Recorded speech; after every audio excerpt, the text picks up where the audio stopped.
Hi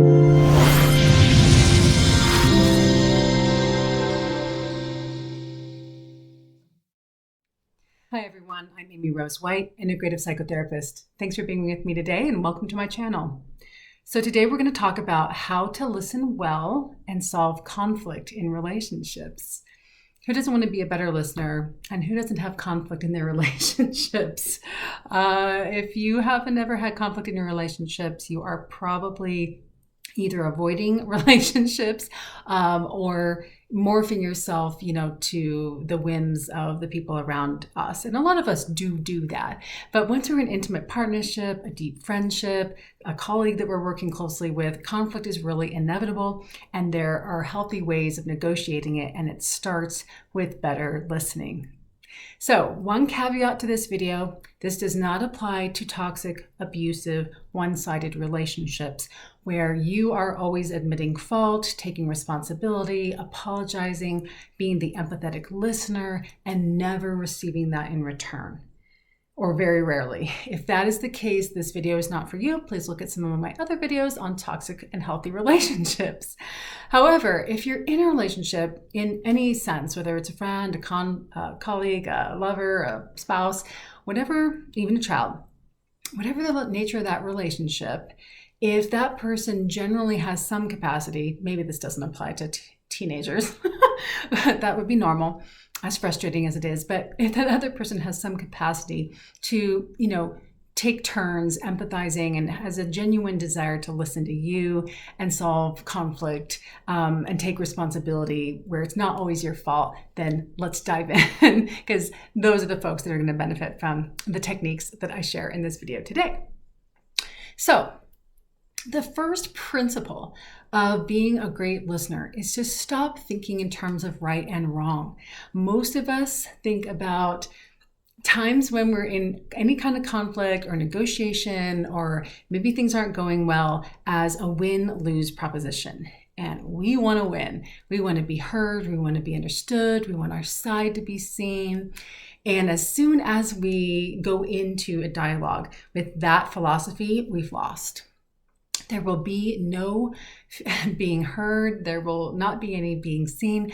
There won't be a really deep, meaningful resolution to the dialogue or the conflict or the negotiation as long as either party maintains I'm going to win and I am right position.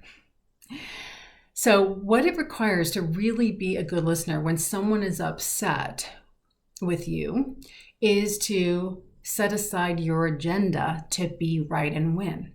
It means being more curious about the other person's perspective than your need in the moment to be understood or to be right or to be validated. Now, that does not mean that your feelings aren't important, that they're not valid, that you don't need and deserve your time, so to speak, to experience the same from the other person. But two things about that. One, it might not be necessary for a lot of types of conflict. You'd be surprised, especially when they're masculine and feminine energy archetypes in the negotiation. Sometimes the best thing a man or masculine energy can do, regardless of how you identify gender-wise, in an argument with a feminine energy is really to use these principles of listening, and they may or may not really feel the need to talk more about it when that's done. So when we set aside our agenda, that's kind of the second main principle, then what we're committing to, rather than winning or losing or being understood in that moment, is actually committing to deeply understanding the other. So ideally in any kind of conflict, that's our agreement, is that we really want to understand each other better. Now, we've all worked with a boss that doesn't give a crap about understanding us. We have had colleagues, maybe even friends. Maybe you don't want to keep those friends, but that's a really good litmus test actually for who you want to keep in your life is, are those people really committed deeply to understanding your perspective and understanding you and what makes you tick and why you feel the way you do, with compassion and empathy, without needing to change that or make it wrong or negotiate against that or defend it against that in any way. So with that commitment, when we think about being a better listener in relationships, what we're doing is really meeting a basic fundamental human need that is a prerequisite to deep intimacy and success in any kind of partnership or friendship. And with that commitment, we validate that person's deep, fundamental, basic need to be seen and heard rather than our own agenda. So when we come to being a better listener and start with those principles, you've already won half the battle. If you can set aside your agenda, stop thinking in terms of winning and losing, and commit to more deeply understanding the other person as your one solitary objective. So it's not getting your way, it's not making sure you said your piece, it's not having the last word, it's just committing to more deeply understanding the other, and ideally having that reciprocated. But for our purposes, we're just going to focus on how we can each take a responsibility for our part in the relationship and show up as a better listener. So hint, do not argue against someone's feelings. If someone says, I perceive that as hurtful or harmful or insensitive or frustrating, and you immediately respond with defensiveness because you've forgotten to set aside your agenda, which happens for a variety of very normal reasons, and you hear that as an attack, and you go to tell that person why that doesn't make sense and how they're wrong and they shouldn't experience it that way, and there's all sorts of flaws in their perception or their argument of feeling hurt or feeling misunderstood or feeling upset, you've bailed on the commitment to deeper understanding. So what we're really talking about is not falling off that wagon of deep understanding through the whole process. And here's how to really do that, because it is not as easy as it sounds. Because it requires not engaging our defenses and our need to feel like we're not the bad guy or girl or whatever you identify.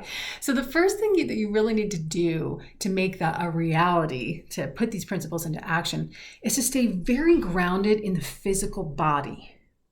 And this means self-soothing, because most of our nervous systems are actually trained to defend or to fight, which is a form of defending, or to freeze or to run away from any kind of conflict where we are perceiving that we've done something wrong or a person's upset with us.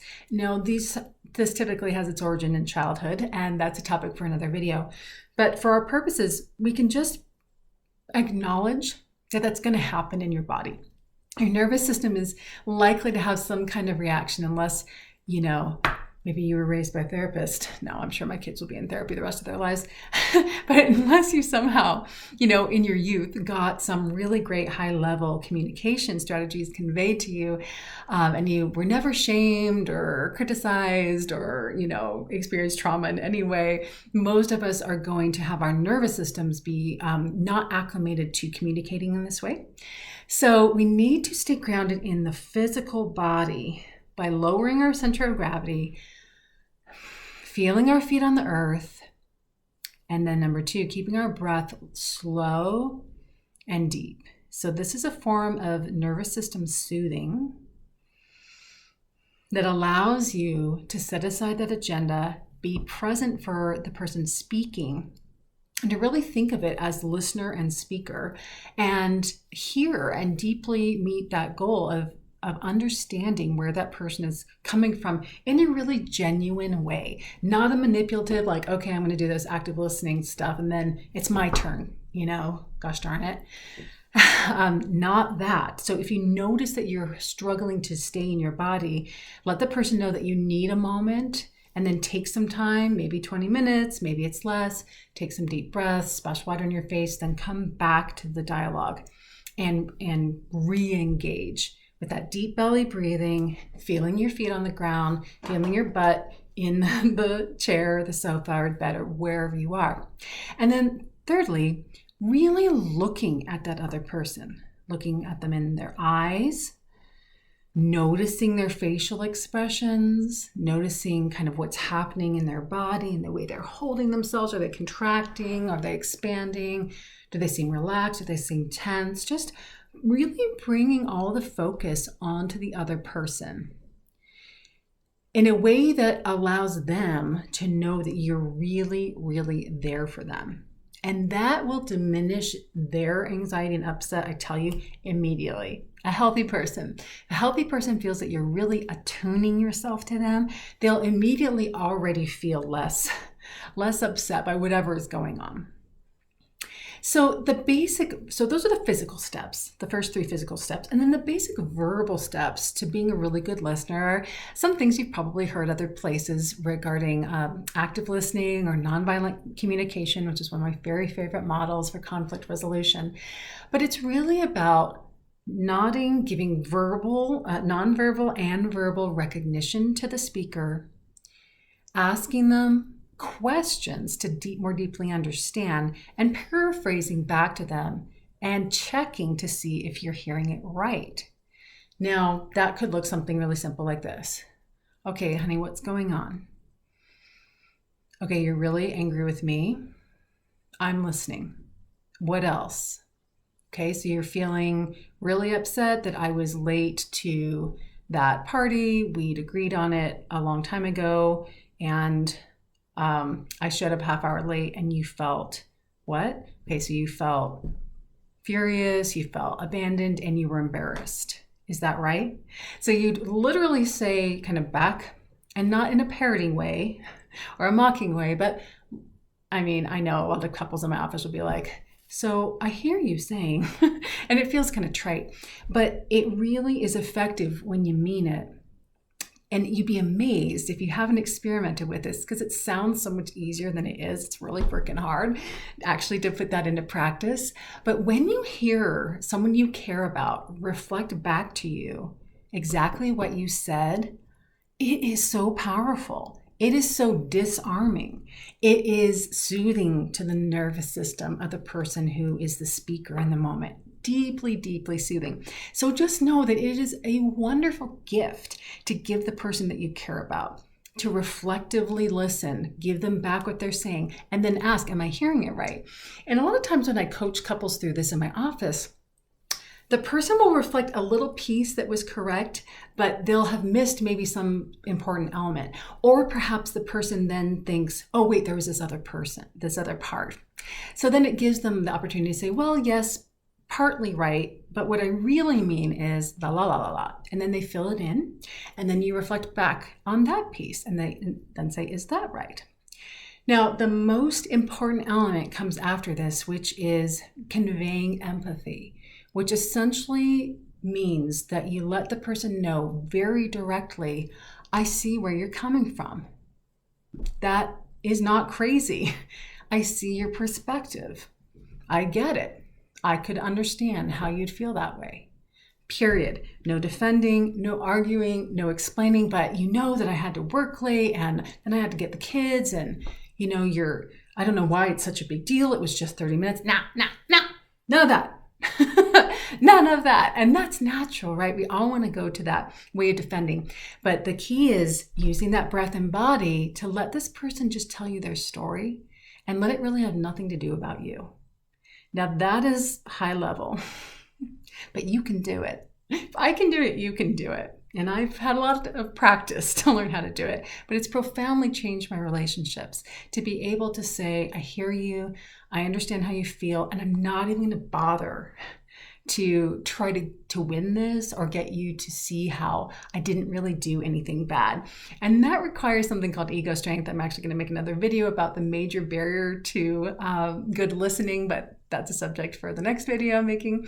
But really conveying that to the best of your ability, I understand how you could feel that way, sometimes neutralizes the conflict completely. Now you may be thinking, well, what about me? What about if I'm totally misunderstood? What if they don't see my intention? What if they don't understand what was going on for me? What about my feelings? What about the fact that I'm really right and they always overreact like this? Well, do you want to be right or do you want to be happy? I forget who said that. Is it a Gottman thing? I don't know. It doesn't matter. It's brilliant. Do you want to be right or do you want to be happy? And it's not about giving in. It's about committing to helping your person involved, whether it's your partner or friend or even a colleague, feel like you place understanding them above your need to be right. And that is what builds true intimacy. That is what deepens a friendship. And man, if you can have conflict with someone you really care about and go deep like this so they really feel heard, you will have a much more deeply intimate relationship with that person from then on. That's why we need to learn in our society not to avoid conflict, but to really welcome it as an opportunity to go deeper in intimacy if we dare. And that's a very vulnerable place. I think more and more of us are interested in doing that. That's why you're watching this video. It's certainly why I'm making it. And it requires us to ask ourselves, why do I have to be right? So what? So what? You're not going to be understood. So what? They're not going to see your point of view. So what? You don't get to explain why you were late. Does it really matter? So what? Big deal. Now, again, I'm not talking about toxic abusive relationships. I'm talking about healthy partnership where you get this in return in kind as well. Or the person is interested in learning how to do that, genuinely interested and committed in growing with you in that way. In that case, who cares? Yeah, you're not always going to be understood. You're not always going to get to say your side of things and have the person tell you you're right. So what? In a conflict situation with someone you care about, simply giving them the gift of you not needing to be right might be all they need. And then they can just relax deeply into being with you and being present. And, if it's an intimate partnership, loving you more deeply. If it's a friendship or even colleague, just trusting you more. It's really, really builds trust. It's huge for that. So I'm going to illustrate this with one quick personal story example before we go. A couple years ago, I saw a new client at a time when I'm very lucky to have a very busy practice. Hadn't been taking people for a while, but I saw her as a new client and we had a first session. And then apparently I told her that I would text her some available time for the coming week. And I didn't write that down and I completely spaced it. Several weeks later, if not maybe a month or more, she texted me and wrote that she was really disappointed that she never heard from me and that it was, so frustrating to her because it took her weeks to get into another therapist. And in that time, she'd really been suffering.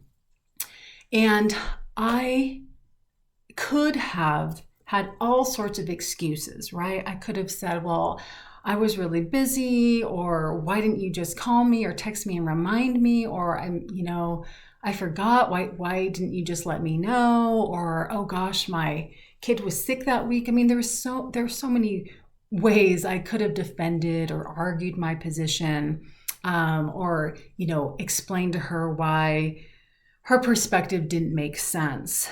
But it did make sense to me because in her shoes, that would have been really frustrating. She was expecting me to do something I said I would do, and I didn't do it. So I called her and she didn't answer, and I left a message just saying all that. I said, I totally blew it. I am so sorry this caused you suffering. I completely understand why you'd be frustrated. Oh, she had said, if you didn't have time for new clients, I wish that you wouldn't have taken me on because it set me back. And I said, it was not your responsibility to follow up with me. It was on me. And I wish that you did because this was just an error on my part. I did have time for you and I totally forgot. I just didn't write it down. I am so sorry. Thank you for giving me the feedback. I'm going to take that feedback and make some changes in my practice, just logistics, so that this doesn't happen in the future. Thank you again. That was not a big deal for me because I'm very practiced at doing this and I coach people on having those kinds of conversations. I want to tell you that she called and left me a message saying thank you, that she had never received any kind of feedback that was as validating as that in her life, which is kind of sad, but totally believable. I don't know that I've received it that much myself. So it shows you the power we have to heal, really. I feel like I kind of injured that person because I made that mistake. And I also did the best I could to repair it. And in this case, I was fortunate she was willing to receive that gift. So I hope that this is helpful to you. Until next time, May you be happy. May you be well. May you be at peace. And thank you so much for liking, subscribing, and sharing. It really helps me keep the channel afloat. Until next time, bye for now.